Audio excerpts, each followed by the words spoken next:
In August, Ravensburger showed off a new rarity, Enchanted, with 12 special art cards in the first set. Some of them are good, some of them are bad, but I want to see if it's possible to win a game with each one while making it the reason why I win. Is it possible? Let's find out. We're going to kick off this series with the first Enchanted in the set, and that's Hades, King of Olympus. Hades is an uninkable 8-cost card with a 6/7 stat line. He has Shift 6, so you can play him slightly cheaper on Hades, Lord of the Underworld, but his main ability is that he quests for base 1 lore, but adds 1 lore for each villain character you have in play. This card has amazing potential, but with being an 8 cost and only one set released, having enough villains in play can sometimes be a struggle for a big payoff. For this challenge, I was initially playing my Villain Swarm deck to accomplish this win with Hades. You can check out that deck highlight in the title card at the top, but it was just too hard to focus on Hades in that deck, and when I would finally get him out, I either didn't have many villains in play or he was banished.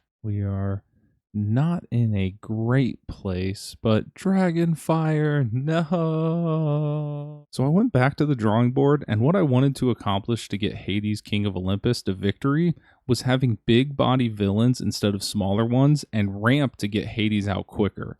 This led me to where I am at now, trying out Sapphire Amber, and here's the deck I'm going to try out first. The core here is the big body villains in Maleficent Uninvited, Scar Mastermind, Hades Infernal Schemer, and Hades King of Olympus. These cards should last longer than the smaller villains in the Amethyst Hades deck and offer their own benefits on top of that. Maleficent Uninvited is a great 3-lore quester. Scar Mastermind lets us remove 5 strength from a character for the turn when he is played, and Hades Infernal Schemer gives us targeted removal. Our other villains are Hades, Lord of the Underworld, who is our early shift target and lets us recycle from our discard, and Maleficent Sinister Visitor is just villain filler. We have our ramp cards in Gramma, Tala, Storyteller, Mickey Mouse Detective, and Fishbone Quill. This deck runs an insane 24 uninkable cards, so the Fishbone Quill is so we can ink each turn even with a handful of uninkables. Lantern lets us get cards out a little cheaper, and with the ramp package, we can drop big villains early. Just in Time and You Have Forgotten Me are just good action cards in this deck. Just in Time lets us play any of our 4 or 5 drops for only 3 cost, and You Have Forgotten Me is great against control decks, making them discard 2 cards from their hand. We also run Let It Go for more targeted removal, and Eye of the Fates for extra lore questing. Now let's try to get a win with Hades, King of Olympus. Alright, looks like we are going to go second. We have a lot of our high cost and no ramp here, so actually thinking I might just aggressively mulligan.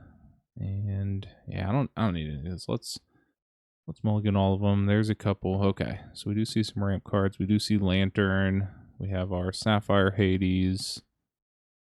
Like they are on a steel deck, so we know we'll need to watch out for smash and things like that.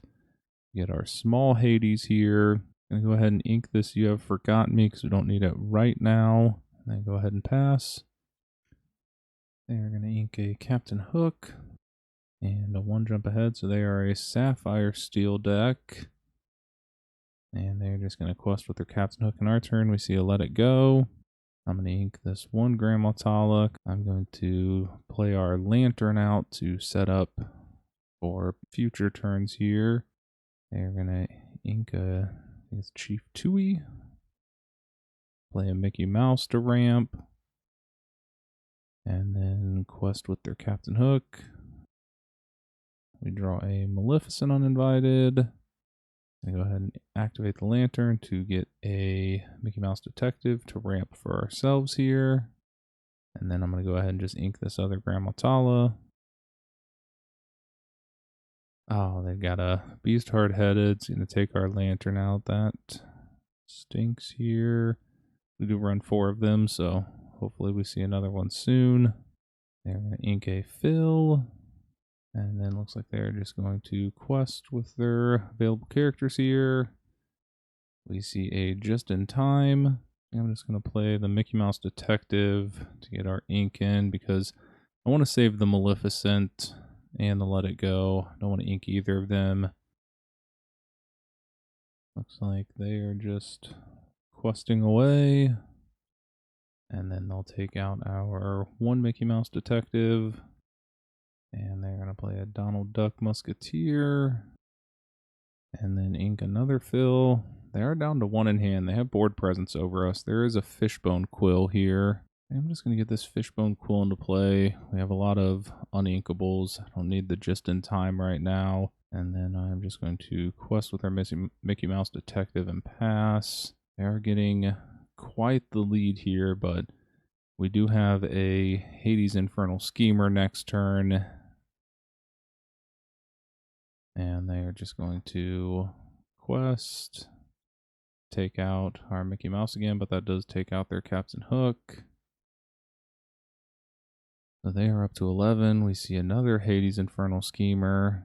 At this point, I'm going to go ahead and ink our small Hades, play the Infernal Schemer to get rid of this Donald Duck bodyguard, and then pass. They have a Hercules bodyguard out. That's fine. We should be able to do some damage on their board with another Hades, and then we also have Let It Go in our hand. Looks like they have a Grab Your Sword to do 2 damage to Hades. But they're just going to quest with their Beast and Mickey Mouse. We see another Hades, not the Hades we were looking for. Still waiting to see our King of Olympus. We're going to go ahead and drop this Hades, get rid of their Hercules bodyguard. And then I'm going to let it go, sing it with our other Hades to get rid of the Beast. And then pass. They do have a Beast Mirror, so they can draw, but we do have card advantage on them right now. Looks like they have a Mickey Mouse Musketeer. And they're just going to quest with their Mickey Mouse, draw with a Beast Mirror. They only have 1 ink left, so they do pass it to us. We see another Fishbone Quill. I'm going to go ahead and play our third Hades. Get rid of their Mickey Mouse Musketeer here. And I'm going to go ahead and take out their Mickey Mouse Detective. And then ink this Fishbone Quill because we don't need 2. And then I'm just going to quest with our third Hades here. Looks like they have another Hercules bodyguard. And 1 jump ahead. So then they can Beast Mirror again. And it looks like they're just going to drop a fill. On our turn, we finally see our Hades King of Olympus, which is fantastic because we have all of our big body villains, which should let our Hades King of Olympus quest for a lot of lore here. Go ahead and drop him down and just go ahead and pass. I want to keep these in our hand. Our 1 Hades is primed for a smash target, but I think that's all right now. Even if they take 1 out, we do have another Maleficent to drop. Looks like they're going to quest with their fill. Doesn't matter where they add their support. Don't have any exerted. And there's the smash. So they do get to take out 1 of our Hades, but that's okay. We have Maleficent Uninvited to drop, who's another 6 willpower villain. And they're just going to quest with Hercules. So they are up 17. Use their other Beast Mirror, but I think we are in a fantastic spot right now. Even though they are up 17-4, go ahead and play this Lantern here. And what the heck, we'll go ahead and use it. Drop Maleficent. I'm going to go ahead and quest with our Hades King of the Underworld. Take out their 1 Hercules, then take out their fill. And their board is basically left with 2 Beast Mirrors and 2 cards in hand. So again, we're looking good. They do have removal, but they would just be trading 1 for 1 right now. There's a Grab Your Sword. So I guess they could have a big Tinkerbell to finish off our Hades, but just a Mickey Mouse Detective. And really, we're just looking, if we draw 1 more villain, this should be game here, if I'm adding up correctly. And there's our other villain. So we can go ahead and drop this Maleficent, which brings us to questing for a total of 5 lore from Hades King of the Underworld.